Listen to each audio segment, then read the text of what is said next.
Patuloy po na makakaapekto sa ating bansa ang tatlong weather system. Ngayong Miyerkules po yan, Abril 2. Ayon po yan mismo sa weather forecast ng Pag-asa.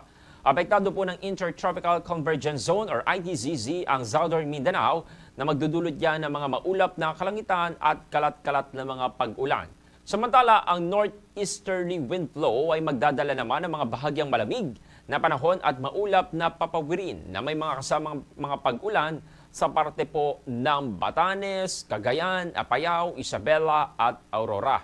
Sa nalalabing bahagi naman po ng ating bansa, iiral naman po ang maalinsangang panahon. Dulot naman po yan ng easterlies na maaaring magdulot naman ng mga isolated rain showers at thunderstorm, kabilang na po ang Metro Manila.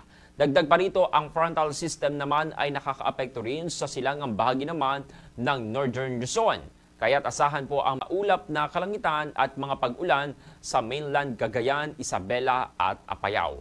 Wala naman pong inaasahang bagyo na papasok o mabubuo sa loob ng Philippine Area of Responsibility o PAR sa mga susunod na araw. Ayon po yan sa Pag-asa. Gayunpaman, pinapayuhan po ang publiko na maghanda sa posibleng pag-ulan at panatilihin ang pag-monitor sa mga update ng Pag-asa.